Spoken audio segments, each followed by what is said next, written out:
Yesu ashimwe bene data.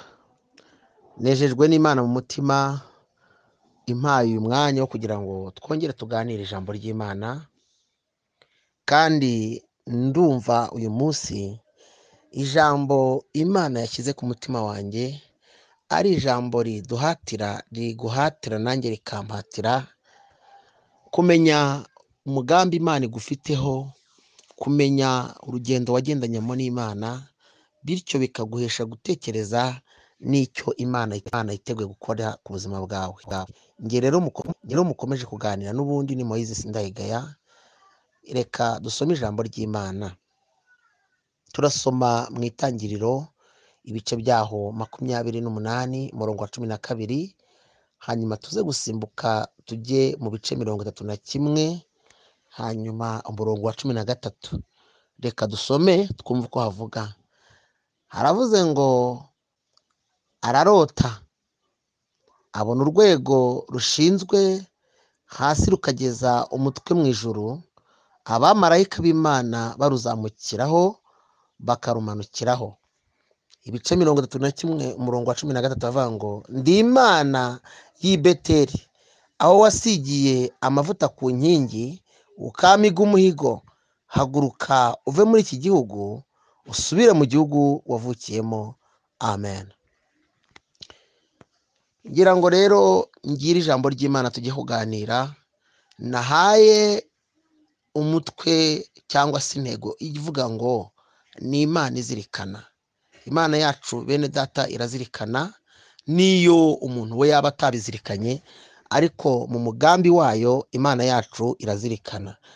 Kandi ndagira ngo ahari mubanze mutekereze urugendo Imana igendanamo n'abantu, hanyuma biraza kuguhesha umwanya wo gusubiramo. Uraza gusanga ineza y'Imana cyangwa se umugambi w'Imana ari ukuzirikana abantu bayo.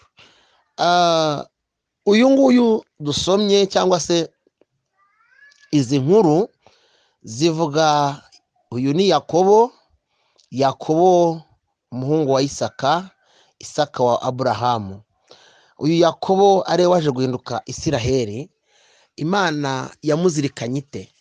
Ubundi nyina amutwite. Aha niho nageze ndandika ndavuga ngo ni Imana ikuzirikana utari wanavuka, mukavugana umaze kuyimenya, mukavugana wagiye kuyisenga, mukavugana mu nzozi ndetse n'ahandi mu mayerekwa n'ibindi, ariko ntabwo ijya yibagirwa, iracyazirikana icyo yavuze.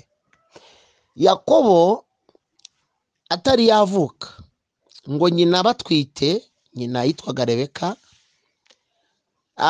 ngo yigeze yumva mu nda ye ngo harimo gukiniramo inda, ariko yumva ngo uburyo ikinamo ngo yumva ntabwo busanzwe, ngo bimutera kujya kubaza Imana. Buriya bene data, ntazagire umuntu ukubwira yuko umuhanuzi adakenewe mu buzima bwawe, ahubwo twabuze umuhanuzi ubikuye ku Mana.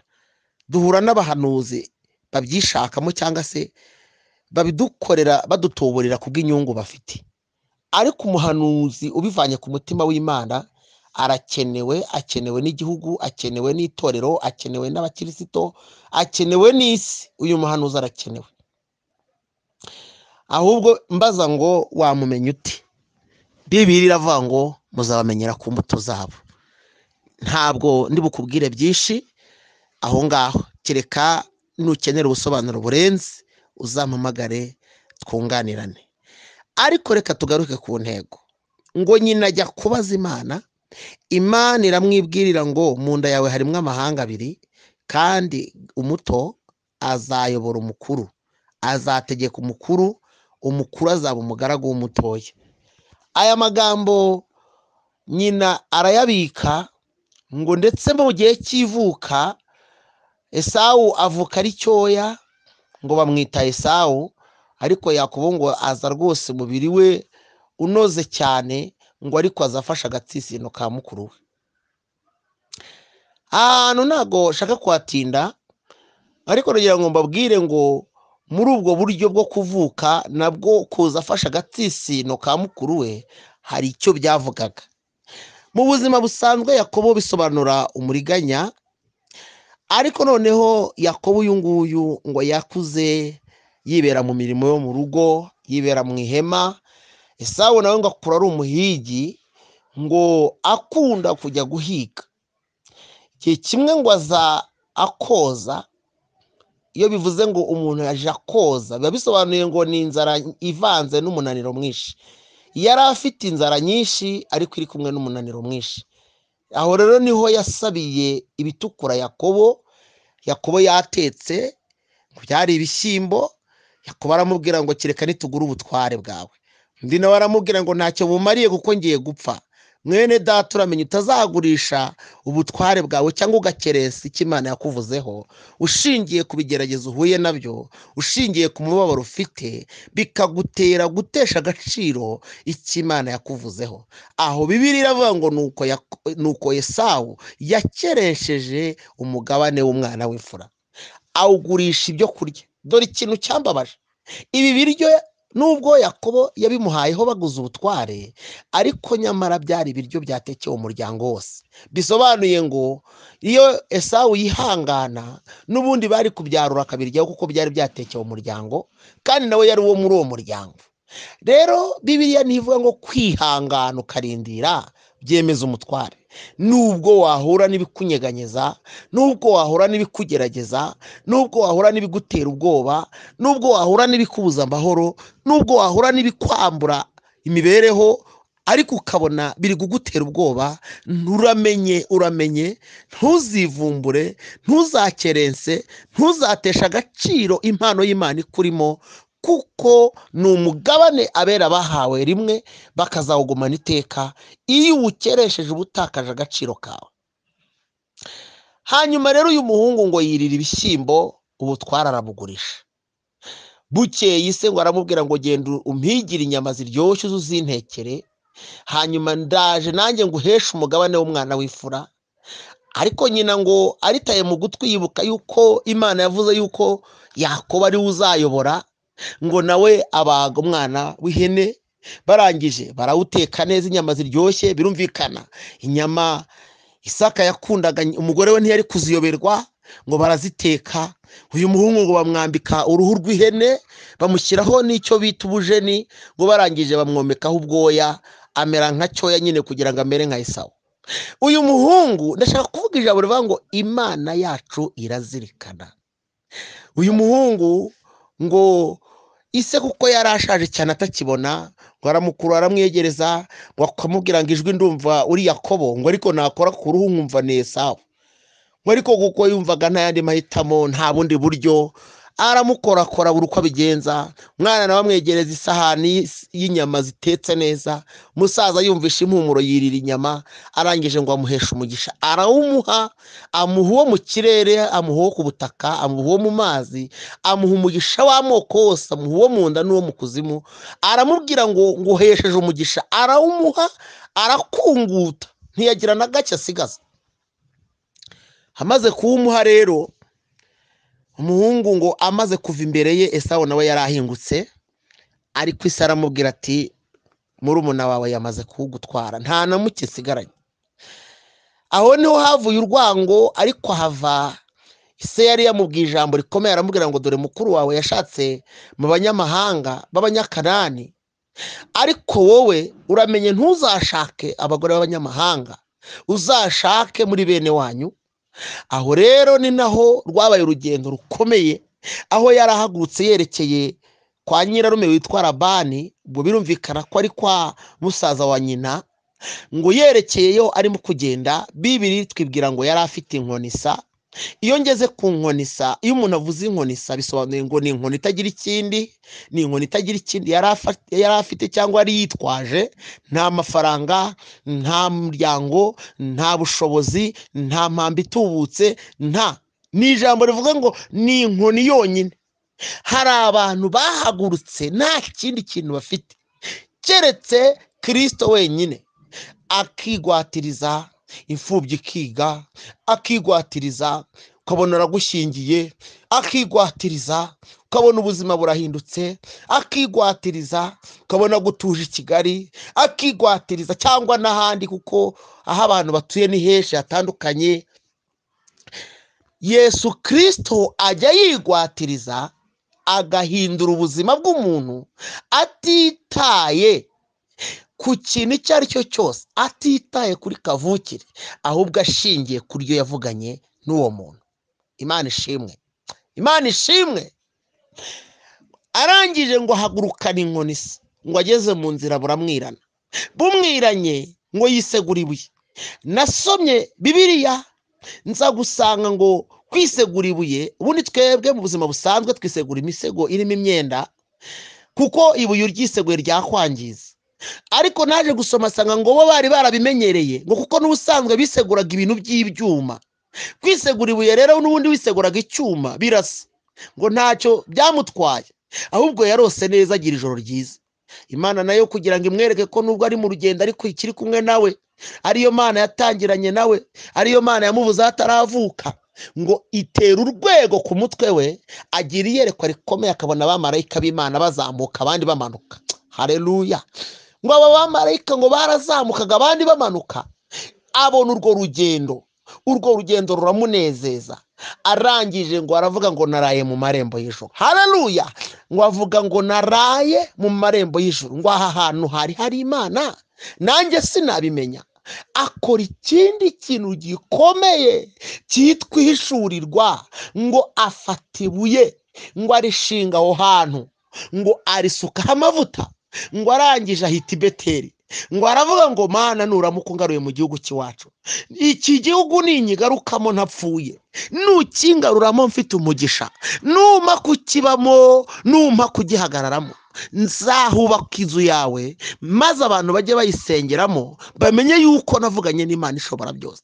Imana irabyandika. Hari ikintu gituma Imana izirikana imvugo yawe nayo.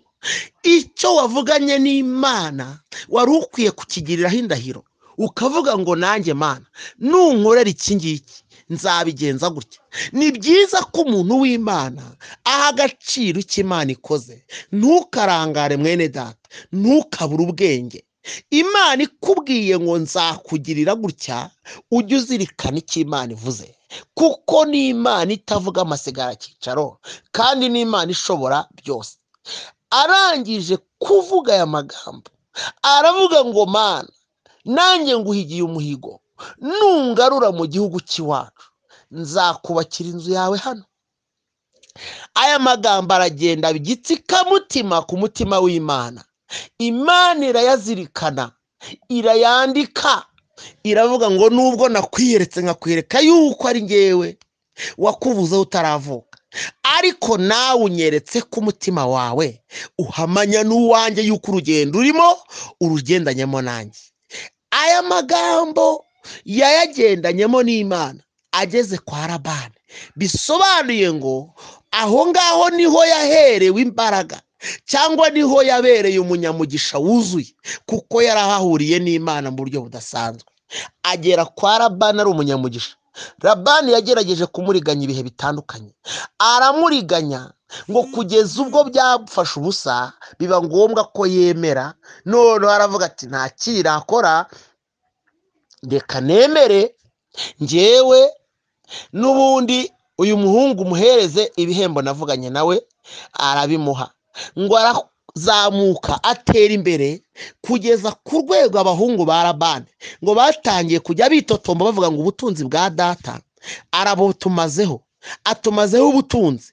Ngo ndetse na Yakobo arabimenya, atuma ku bagore be, ngo ako kanya bamusanga aho yari aragiye mu rwuri. Arababwira ati nabonye basaza banyu bandeba ijisho ribi, ati kandi na so nawe ntabwo ari kundeba ryiza, atariko muhumure, tingiye kubabwira amagambo meza. Arababwira ati uyu munsi ndagira ngo mbabwire ko navuganye n'Imana. Ati nayibwiye umubabaro wanjye, nyibwira agahinda, nyibwira ibyo nahuye nabyo.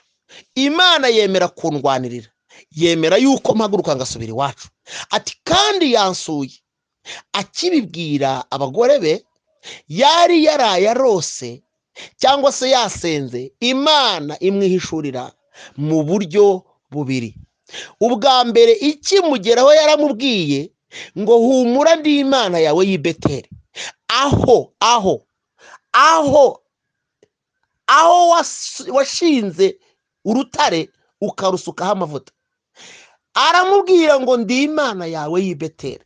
Nujya ugera mu bikomeye mwene data, ujye wibuka yavuganye nawe. Nujya ugera mu ntambara, ujye ukurura yakurwaniye izambere. Nujya ugera mu kaga, ujye wibuka yabanye nawe mu kandi kaga katambutse. Nujya ugera mu bidasobanutse, ujye wibuka yagiye ihagararana nawe ibintu bigasobanuka ureba. Nujya ugera aho ubona bikuyobeye, ujye wibuka ibindi byakuyobeye, Imana ikabigarukamo ikabihagararamo nk'Imana, ikabisobanura ureba, ikitamurura urubona. Kugira ngo umenye aho Imana ikujyanye, ubanza kureba aho ikuvanye. Kugira ngo umenye icyo Imana izakora, ubanza kureba ibyo yakoze. Kugira ngo umenye intambara iri burwane, ubanza kwibuka izo yakurwaniriye. Kugira ngo umenye uburinzi bukuriho, ubanza kumenya ubwo yakurinze. Imana ishimwe. Haleluya, haleluya. Hanyuma uyu mugabo abwira abagore b'amagambo meza. Harababwira ngo Imana yambwiye ngo ni Imana yanjye y'i Beteli. Bisobanuye ngo niyo yatangiranye nanjye mu rugendo nza. Harangije arababwira ati kandi iso nubwo ari umunyamahane, akaba umuntu w'igitinyiro cyangwa utinyitse, nanjye ubwanjye n'imarume ndamutinya. Ariko Imana yanjye yambwiye amagambo akomeye. Yambwiye ngo mpaguruke ngende, kandi sinterwa ubwoba na Labani, kuko iri bumunkangarire. Mwene data urimo kumva ijambo ry'Imana, Imana igukangarire. Imana yohereza imbaraga zikangara ibyari biguteye ubwoba. Imana yohereza ubutware bukangara ibyari biguhagurukiye. Imana yohereza imbaraga zikangara ibyari biguhize. Imana ikangare kugira ngo ubone uko uhumeka. Ikangare nawe umare kabiri. Ikangare uryame usinzire. Ikangare urugo rwawe rugira amahoro. Oh, haleluya. Ikangare wicare ukore. Ikangare abantu bongere basohoke bakore. Ikangare abantu bagira imibereho isanzwe nk'iyo babagamo. Ikangare dayimoni ishye. Ikangare ubwami bw'Imana buze. Ikangare Satani atsindwe. Imana ikangare. Oh, haleluya. Ndashima Imana iri kumva gusenga, turi gusenga mu gihe nk'iki. Amaze kubabwira aya magambo, ayo niyo yatumye bahaguruka ngo abambutse icyambu cya Yaboke, bo n'inshoreke ze zombi, ngo ariko ngo asiga hakurya. Aho niho nshaka gusoreza mwene data. Ndashaka kukubwira ngo ijambo rya mbere uzirikana ni ijambo rivuga ngo ndi Imana yawe y'i Beteli. Bivuze ngo ni njye wavuganye nawe cya gihe, n'uyu munsi ndacyavugana nawe. Hela siribinivo. Imana ishimwe. Haleluya. Iramubwira ngo ndi Imana yawe y'i Beteli. Wigira ubwoba, ninjye watangiranye nawe. Witerwa ubwoba n'urugamba urimo, hari n'urundi narwanye. Humura, imvugo navuze ndacyayikurikiranye. Humura, ninjye wakuvuzeho kandi ngufiteho umugambi. Humura, aho ugeze ntabwo ari habi kuruta aho wanyuze. Imana ishimwe. Iramubwira ngo ndi Imana yawe y'i Beteli. Aya magambo nawe yubakiraho arakomera. Ndagira ngo mbabwire ngo hari igihe nagezemo Imana imbwiye iri jambo, ndavuga ngo nubwo ndi mu nzira y'abicanyi, ariko ndahaca kubera ijambo Imana ivuze. Kandi koko narahaciye, mbona ukuboko kwiza kw'Imana, mbona ineza y'Imana, mbona ineza y'Imana. Mwene data, ndagira ngo wongere ugirire Imana icyizere. Wibuke yavuganye nawe kera, wibuke yakuvuzeho, wibuke isezerano ryayo, maze witunganye kugira ngo nawe Imana yawe ikubere Imana imbere y'ibyari biguhagaze imbere. Ngo arabambutsa, ngo ariko we yibutse ko ari Yakobo, kandi ko yagiye n'ubundi ahigwa, asanga atazahinguka imbere ya Esawu, ahubwo asanga yahagwa. Mbibutse ko atari yagera ubwo yambuka, yabanje guhura na Labani. Labani ngo yaramukurikiye amugeraho. Ndagira ngo mbereke imbaraga z'Imana, imvugo y'Imana, Imana irayikurikira.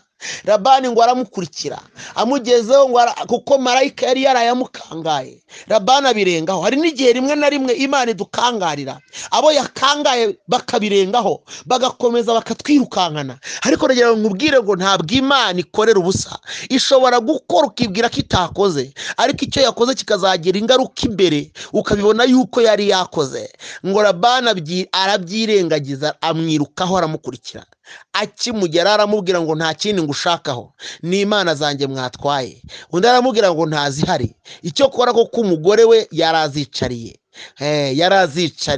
yarazicariye rwose Rasheli, yarazicariye ngo aranabwira se ngo ntago ndi buguhagurukire. Aramubwira ngo ni mu mihango y'abakobwa. Undi nawe ngo aramubwira ngo nta kibazo mwana wanjye, ngo yigumira ku matandiko y'indogobe. Ariko yari yicariye izo mana. Nawe byamugizeho ingaruka. Ni umwe mu bantu batinze kubyara. Yatinze kubyara, abyara abana babiri gusa, witwa Yosefu na Benjamini. Abandi bose babyawe na Leya, wa wundi bavugaga yuko yarebaga imirari cyangwa se imiryezi. Ariko icyo nshaka kuvuga ni igiki? Ndashaka kuvuga ku ijambo ryitwa icyo Imana yavuze. Ngo yinjiye mu ihema, ngo asaka Imana arazibura. Ariko ngo agisohoka, Yakobo ngo aramubwira ngo reka nkubwire n'ubwira data bukwe. Aramubwira ngo uyu mwanya ndagutangariza yuko iyaba Imana ya data, iyo sogokuru Aburahamu yubahaga, iyo itabana nanjye ntago warabuze kunsezerera amaramasa. Aramubwira ngo ariko Imana yibutse umuruho wanjye. Haleluya! Imana yibutse umuruho wanjye. Imana yibuka umuruho wawe mwene data. Imana yibuka imbaraga ukoresha ikurinde guhomba. Imana yibuka imbaraga wakoresheje wubaka urugo ikurinda abadayimoni bagusenyera. Imana yibuka imbaraga wakoresheje izirikana ubuzima ubayemo. Oh, haleluya! Imana yibuka umuruho wawe. Haravuga ngo Imana ya data, iyo sogokuru Aburahamu yubahaga, yibutse umuruho wanjye, iri joro ryakeye iragukangara.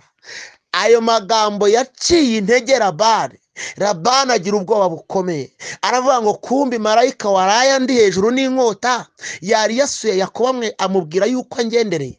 Arangije Yakobo ngo ashinga ibuye, aramubwira ngo nguru urugabano. Aramubwira ngo hangaha nuharenga Imana izakwica.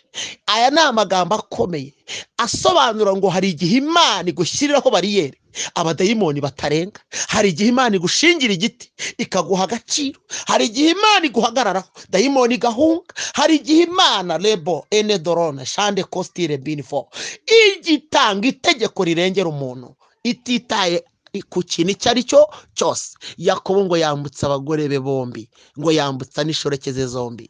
Amaze kubambutsa ngo yibuka yuko afite izina rihigwa, ngo guma hakurya, aguma yinginga Imana ayibwira ngo Mana ko ndi Yakobo nkabasanze Yesawu yarampigaga, nambona azangira ate?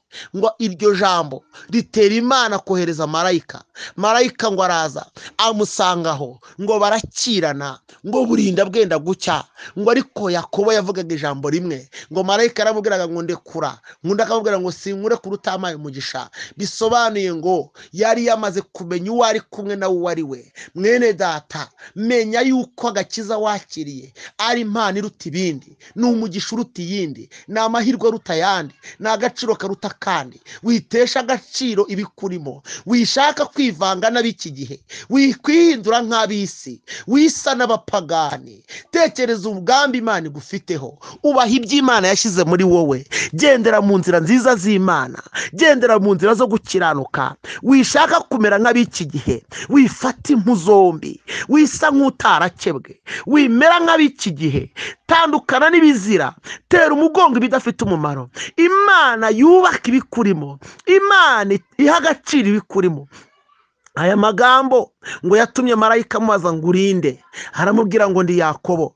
Amubwiza ukuri ngo ndi umuriganya. Hari abantu batajya bemera uko bari. Rimwe na rimwe ugasanga banaguye mu byaha, ntiyemere yuko yabiguyemo, kugira ngo akuremeze abantu ko agikiranuka, kugira ngo yemeze abantu ko akiri mu murongo w'Imana. Ariko nagira ngo ubwire ngo buryo uba wihemukiye. Kwemera ukuri bituma Imana ikora.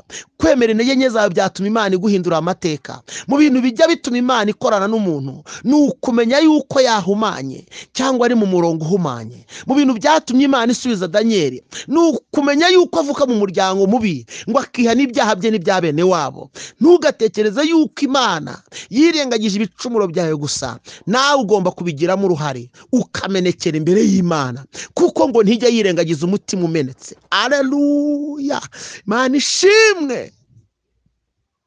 Marayika ngo aramubwira ngo ntukitwa Yakobo ukundi, ngo ahubwo uhindutse Isiraheli, kuko wakiranyije Imana n'abantu kanesha. Ibyo birasobanuye ngo yagize umutima umenekeye imbere y'Imana. Kandi nubwo abantu baba baratunyurwa mu byaha, ariko iyo ugeze imbere y'Imana wemera ukuri, Imana ikakweza, Imana ikagutunganya, Imana ikakubabarira. Mwene data, ndagira ngo nkubwire ngo ukuri ukwiye kubyemera. Imana igakorera muri wowe, Imana ikabana nawe, Imana igakorera muri wowe, Imana igahindura ubuzima bwawe. Mwene data uri kumva ijambo ry'Imana, hindurwa n'imiburo y'ijambo ry'Imana, wimera nk'abandi.